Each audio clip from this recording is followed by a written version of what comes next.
สบายดีพี่น้องปองปายมันสุโขสุขคนมื้อนี้สาวตุกสิมาพาทุกคนเฮ็ดป่นกบกินนำกันเด้อมื้อเจ้าเด้อมื้อนี้สาวตุกไปตลาดสาวตุกเห็นเขาเจ้าขายกบใหญ่สาวตุกก็สะอ้อนแล้วก็เลยคิดว่ามื้อนี้สิเฮ็ดป่นกบกินว่าซั่นแหล้วบ่ว่าหลายยายห่างแล้วสาวตุกก็มาเผากบเด้อมื้อเจ้าเด้อก่อนสาวตุกสิเอาไปต้มป่นสาวตุกต้องเอามาเผาก่อนเพราะว่าอันนี้เป็นวิธีการเฮ็ดของสตูกเนาะถ้าเผาแล้วสตูกรู้สึกว่ามันบ่แม่นข้าวเด้อมื้อเจ้าเด้อสตูกก็สิเฮ็ดประมาณ3โตได้ตัวใหญ่ตัวหนึ่งตัวน้อย2โตตัวใหญ่เป็นกลมแม่ไข่เจ้าแล้วสตูกก็สิมาต้มน้ำปลาแดกเด้อมื้อเจ้าเด้อต้มน้ำปลาแดกสตูกเฮ็ดเองอีกได้นี่ใส่หัวชิงไข่ใบขี้หูดสตูกมักใส่มะขามน้อยหนึ่งแล้วก็ใส่มะเขือลงไปเจ้ามะเขือนี่สตูกใส่หมดขวดเด้อวิธีการเฮ็ดของสตูกรู้สึกว่าต้มแล้วน้ำมันบ่เข้ามันนัวดีเจ้าใส่กบลงไปแล้วก็ต้มนี่สตูกสิมกหัวผักบัวแดงใส่น้ำเด้อเจ้าเด้อให้มันหอมป้อนเข้าในกล่องเตาไฟเลยจ้าผักลวกบ่มีหยังหลายสตูมีแต่ผักกะหล่ำเด้อเจ้าเด้อผักลวกก็ได้กับหมักแตงอันนี้ผักบัวผักหอมเปรย์ไว้ซอยใส่เจ้ากับผักกาดคิ้วผักกินดิบผักกาดคิ้วหมักแตงแล้วสตูก็สิเอามาล้างทำความสะอาดเจ้า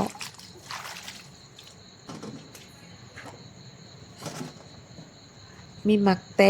งผักกินกับดิบมีผักกาดคิ้วเจ้าล้างทำความสะอาดแล้วสตูก็สิมาเกี่ยมใส่ผักเขาป้าไว้เจ้าสไตล์การเฮ็ดกินของสตูมันจะเกี่ยมไว้ทุกอย่างในส่วนที่รอถาตำปนสตูเกี่ยมไว้ทุกอย่างซะนั่นแหละเวลาสตูกินแล้วไว้ย้อนสตูบริหารจัดการบ่ให้รอถ่ายสั่งจักอย่างแล้วก็ซอยผักหอมไว้แล้วสตูก็มาเสียบหมักเพชรมื้อเจ้า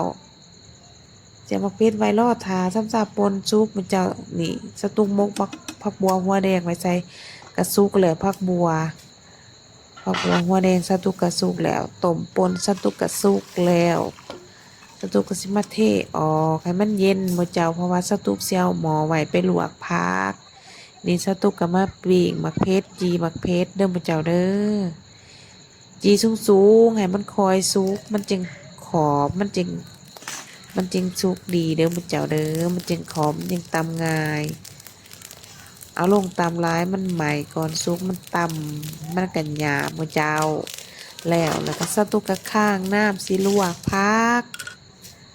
บ่ว่าหลายยายห้างบาดนี้เฮามาลงมือตำปนกันเลยมื้อเจ้าเอามักเพชรแห้งมาตำบ่ได้มักเผ็ดน้อยเผ็ดหลายก็ใส่ตามใจมักเด้อมื้อเจ้าเด้อแต่สำหรับสาวตุกปนกบก็ให้มันเผ็ดแหน่จักหน่อยมันจังบ่คาวเด้อมื้อเจ้าเด้อนี่ปอกผักบัวหัวแดงที่มกไว้ใส่ตำลงไปมื้อเจ้าตำแรงแล้วก็ใส่กบลงไปสำหรับกบนี่สตุกใจออกแน่น้อยหนึ่งเด้อมื้อเจ้าเด้อใจกระดูกออกแน่น้อยหนึ่งเพราะว่าสตุกสิบ่ได้ตำใส่หมดกระดูกทั้งหมดสตุกบ่ได้ตำใส่หมดแล้วมันแยะสตุกบ่มากว่าซั่นจ้ากะสตุกก็สิใจออกส่วนหนึ่งก็คือกระดูกส่วนที่มันยาวมันอีจังสตุกจับออกได้สตุกเอาออกเนาะก็สิเหลือส่วนหนึ่งออกในส่วนหนึ่งประมาณ50%เอาออกย่าง50%ว่าซั่นจ้าตำกบแหลกแล้วสตุกก็สิใส่มะเขือลงไป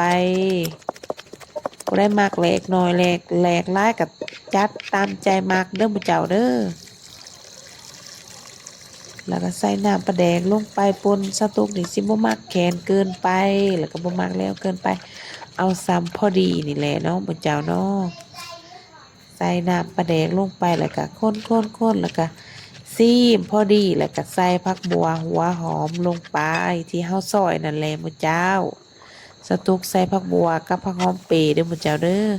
คันมีผักชีสตุกก็ใส่ผักชีคันมีหอ หอมหมาแผ่วสตุกก็ใส่หอมแผ่วน้ำเด้อมื้อเจ้าเด้ออันนี้ผักลวกสตุกก็แล้วตำป่นสตุกก็แล้ว